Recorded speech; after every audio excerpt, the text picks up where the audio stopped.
तो सभी जानते हैं कि भगवान श्री राम के पूर्वज और इक्ष्वाकु वंश के राजा भागीरथ ने ही गंगा जी को स्वर्ग से पृथ्वी पर उतारा था, जिसके लिए उन्हें कठिन तपस्या करना पड़ी थी। लेकिन उनसे पहले उन्हीं के वंश के राजा सगर, राजा अंशुमान और राजा दिलीप ने गंगा जी को धरती पर लाने के लिए हजारों सालों तक घोर तपस्या की थी। लेकिन अंत में भागीरथ जी की तपस्या सफल हुई और वह मां गंगा को धरती पर उतारने में सफल हुए। पौराणिक कथाओं के अनुसार गंगा जी का जन्म भगवान ब्रह्मा जी के कमंडल से हुआ था। एक बार ब्रह्मा जी ने भगवान विष्णु जी के चरणों को आदर सहित धोया और उस जल को अपने कमंडल में इकट्ठा कर लिया, जिससे मां गंगा का जन्म हुआ। इस तरह गंगा जी का जन्म विष्णु जी के चरणों से हुआ है और इसीलिए उन्हें विष्णुपदी भी कहा जाता है। ये तो थी मां गंगा के जन्म की कहानी। अब जानते हैं कि मां गंगा स्वर्ग से धरती पर कैसे आई। भगवान राम के ही एक पूर्वज थे राजा सगर। राजा सगर को एक दैवीय शक्ति से 60,000 पुत्रों की प्राप्ति हो गई। एक बार राजा सगर ने अश्वमेध यज्ञ किया। उनके अश्वमेध यज्ञ के घोड़े को देवताओं के राजा इंद्र ने चुरा कर पाताल में कपिल मुनि के आश्रम में बांध दिया। सगर ने उस अश्व की खोज के लिए अपने सभी पुत्रों को पृथ्वी के चारों तरफ भेज दिया। उन्हें वह घोड़ा पाताललोक में ध्यानमग्न कपिल ऋषि के निकट मिला। यह मानते हुए कि उस अश्व को कपिल ऋषि द्वारा ही चुराया गया है, वे उनका अपमान करने लगे और उनकी तपस्या को भंग कर दिया।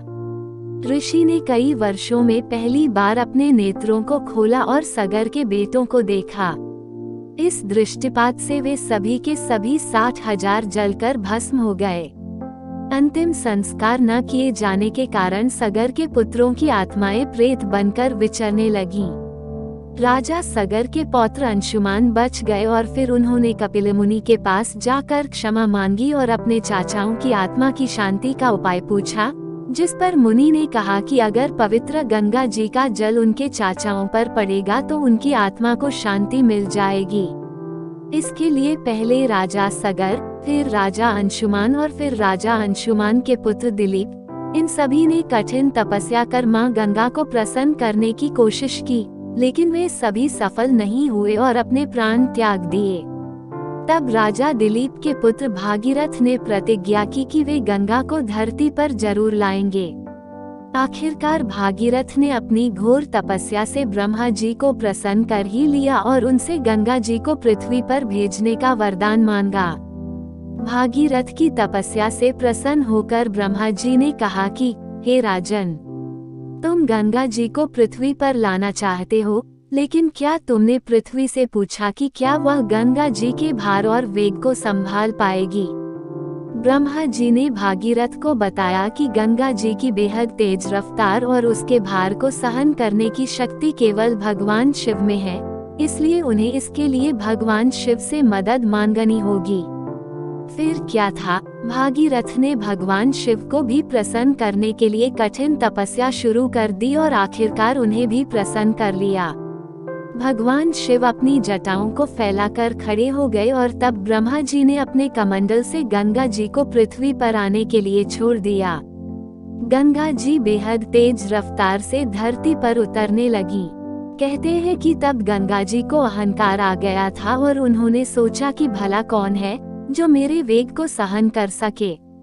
गंगा जी ने ये तय किया कि वह अपनी पूरी रफ्तार से पृथ्वी पर गिरेंगी और सब कुछ बहा देंगी। लेकिन गंगा जी के मन की ये बात भगवान शिव को पता चल गई और उन्होंने गंगा जी की धारा को अपनी जटाओं में समेट लिया और जटाएं बांध लीं। इससे गंगा जी भगवान शिव की जटाओं से बाहर ही नहीं निकल पाईं। तब भागीरथ की प्रार्थना पर भगवान शिव ने अपनी जटाओं से गंगा की छोटी छोटी धाराओं को ही बाहर निकलने दिया। शिवजी की जटाओं से छूटकर गंगा जी हिमालय की घाटियों में मैदान की तरफ मुड़ी। उन्होंने पाताल लोक में जाकर राजा सगर के सभी पुत्रों को मोक्ष दे दिया और इस तरह मां गंगा का धरती पर आगमन हुआ। भागीरथ जी के कठिन प्रयासों से गंगा इस धरती पर आ सकी, इसीलिए गंगा जी को भागीरथी भी कहा जाता है। धरती पर गंगा जी ही एकमात्र ऐसी नदी है जो तीनों लोकों यानी स्वर्ग, पृथ्वी और पाताल लोक में बहती है। इसलिए गंगा जी को त्रिपथगा यानी तीनों लोकों में बहने वाली नदी कहा जाता है।